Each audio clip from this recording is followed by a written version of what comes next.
আমার শৈশবের অদ্ভুত স্বপ্নময় কিছু দিন কেটেছে জগদলে। জগদলের দিন আনন্দময় হবার অনেকগুলো কারণের প্রধান কারণ স্কুলের যন্ত্রণা থেকে মুক্তি। সেখানে কোনো স্কুল নেই, কাজেই পড়াশোনার যন্ত্রণা নেই, মুক্তির মহানন্দ। আমরা থাকি এক মহারাজার বসত বাড়িতে, যে বাড়ির মালিক অল্প কিছুদিন আগেই দেশ ছেড়ে ইন্ডিয়াতে চলে গেছেন। বাড়ি চলে এসেছে পাকিস্তান সরকারের হাতে। মহারাজার বিশাল এবং প্রাচীন বাড়ির একতলায় আমাদের থাকার ব্যবস্থা। দোতলাটা তালাবদ্ধ। শুধু দুতলা নয়, কয়েকটা ঘর ছাড়া বাকি সবটা তালাবদ্ধ, কারণ মহারাজা জিনিসপত্র কিছুই নিয়ে যাননি। ওইসব ঘরে তার জিনিসপত্র রাখা। ওই মহারাজার নাম আমার জানা নেই। মাকে জিজ্ঞেস করেছিলাম, তিনিও বলতে পারলেন না। তবে তিনি যে অত্যন্ত ক্ষমতাশালী ছিলেন তার অসংখ্য প্রমাণ এই বাড়িতে ছড়ানো।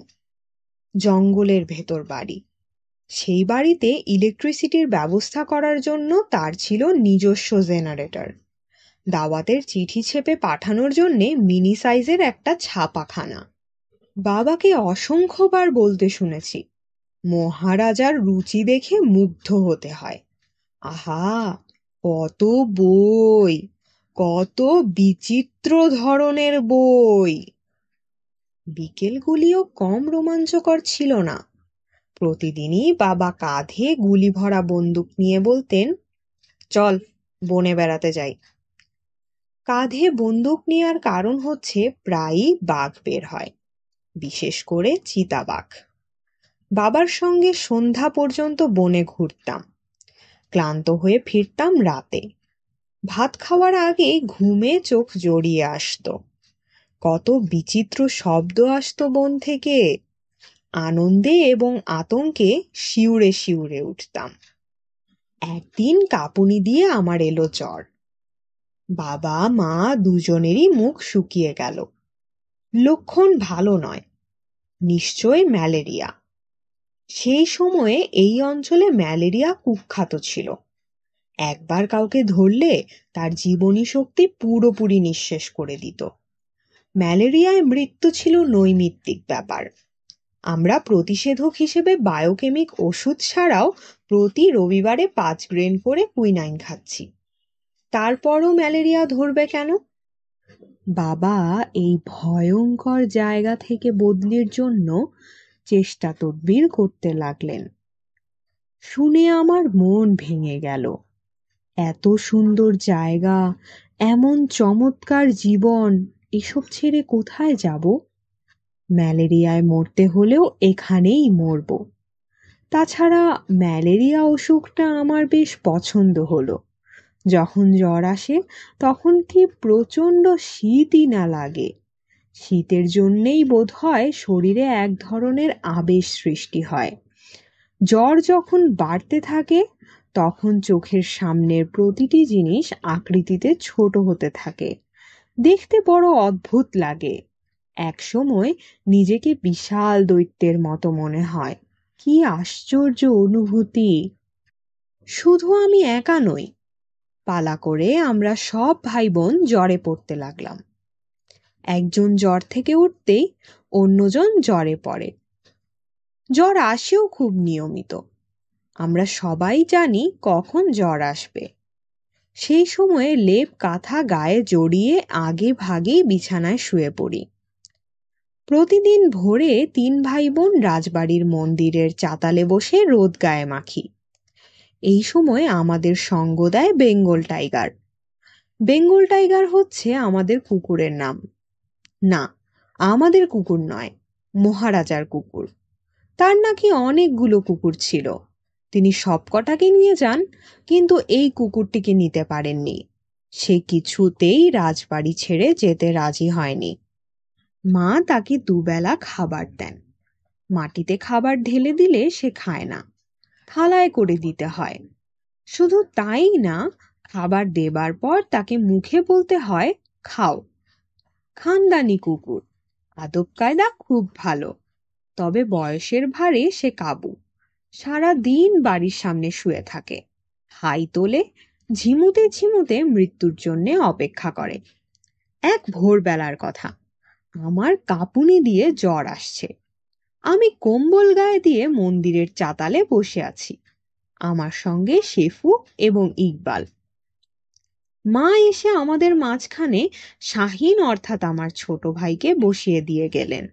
আমাদের দায়িত্ব হচ্ছে তার দিকে নজর রাখা, সে যেন হামাগুড়ি দিয়ে চাতাল থেকে পড়ে না যায়। মা চলে যাবার পরপরই হিস হিস শব্দে পেছনে ফিরে তাকালাম। যে দৃশ্য দেখলাম, সে দৃশ্য দেখার জন্য মানসিক প্রস্তুতি আমার ছিল না। মন্দিরের বন্ধ দরজার ফাঁক দিয়ে প্রকাণ্ড একটা কেউটে সাপ বের হয়ে আসছে। মাটি ছুঁয়ে ছুঁয়ে আসে, ফণা তুলে এদিক ওদিক দেখছে, আবার মাটি ছুঁয়ে ছুঁয়ে আসছে, আবার ফণা তোলে। আমরা 3 ভাই বোন ছিটকে সরে গেলাম। শাহিন একা বসে রইল। সাপ দেখে তার আনন্দের সীমা নেই। সে চেষ্টা করছে সাপটির দিকে এগিয়ে যেতে, আর তখনই বেঙ্গল টাইগার ঝাঁপিয়ে পড়ল সাপটির ওপর। ঘটনা এত দ্রুত ঘটল যে আমরা কয়েক মুহূর্ত বুঝতেই পারলাম না কি হচ্ছে। এক সময় শুধু দেখলাম কুকুরটা সাপের ফণা কামড়ে ছিঁড়ে ফেলেছে। বেঙ্গল টাইগার ফিরে যাচ্ছে নিজের জায়গায়, যেন কিছুই হয়নি। নিজের স্বাভাবিক কর্মকাণ্ড সে শেষ করল। সাপ কুকুরটিকে কামড়াবার সুযোগ পেয়েছিল কিনা জানি না, সম্ভবত কামড়ায়নি, কারণ কুকুরটি বেঁচে রইল, তবে নড়াচড়া পুরোপুরি বন্ধ করে দিল। দ্বিতীয় দিনে তার চামড়া খসে পড়ল এবং দগদগে ঘা দেখা দিল। এ থেকে মনে হয় সাপ সম্ভবত কামড়েছে। সাপের বিষ কুকুরের ক্ষেত্রে হয়তো তেমন ভয়াবহ নয়। আরও 2 দিন কাটল। কুকুরটি চোখের সামনে পচে গলে যাচ্ছে। তার কাতর ধ্বনি সহ্য করা মুশকিল। গা থেকে গলিত মাংসের দুর্গন্ধ আসছে। বাবা মাকে ডেকে বললেন, আমি এর কষ্ট সহ্য করতে পারছি না, তুমি বন্দুক বের করে আমাকে দাও। বাবা আমাদের চোখের সামনে পরপর 2টি গুলি করে কুকুরটিকে মারলেন। আমি স্পষ্ট দেখতে পেলাম বাবা দুঃখে বেদনায় উকড়ে উঠেছেন। তবু শান্ত গলায় বললেন, যে আমার ছেলের জীবন রক্ষা করেছে তাকে আমি গুলি করে মারলাম। একে বলি নিয়তি। কিন্তু আমার কাছে বাবাকে পৃথিবীর নিষ্ঠুরতম মানুষদের একজন বলে মনে হলো। নিজেকে কিছুতেই বোঝাতে পারছিলাম না এমন একটি কাজ তিনি কি করে করতে পারলেন। রাগে দুঃখে অভিমানে রাতে ভাত না খেয়ে শুয়ে পড়েছি। বাবা আমাকে ডেকে নিয়ে বারান্দায় বসালেন। দুজন চুপচাপ বসে আছি। চারদিকে ঘন অন্ধকার। তক্ষক ডাকছে। বাড়ির চারপাশের আমের বনে হাওয়া লেগে বিচিত্র শব্দ উঠছে। বাবা কিছুই বললেন না। হয়তো অনেক কিছুই তার মনে ছিল, মনের ভাব প্রকাশ করতে পারলেন না। এক সময় বললেন, যাও ঘুমিয়ে পড়ো। আমি সেদিন বুঝতে পারিনি বাবা কেন কুকুরটিকে এভাবে মেরে ফেলেছেন। কুকুরটি আমার মনে গভীর ছাপ ফেলেছিল। শুনছিলেন কথা সাহিত্যিক হুমায়ুন আহমেদ রচিত গল্প নিয়তি। পাঠে ছিলাম আমি তাফান্নুম তানজিম শিফা। গল্প ও গল্প পাঠ সম্পর্কিত যে কোনো মতামত এবং পছন্দের কোনো গল্প, কবিতা, উপন্যাস, নাটক আমার কণ্ঠে শুনতে আগ্রহী হলে কমেন্ট করে জানান। গল্পটি ভালো লাগলে বন্ধুদের সাথে শেয়ার করুন। জানেনই তো, ভিউ, লাইক, সাবস্ক্রাইব আমাদের পরবর্তী কন্টেন্ট তৈরিতে অনুপ্রেরণা যোগায়। এছাড়া আমার কণ্ঠে ভয়েস ওভার করাতে চাইলে ডেসক্রিপশনে প্রকাশিত মাধ্যমগুলো ব্যবহার করতে পারেন। আমাদের আজকের আয়োজন এখানেই সমাপ্ত হোক। সবাই সুস্থ থাকুন, শুনতে থাকুন গল্পজ।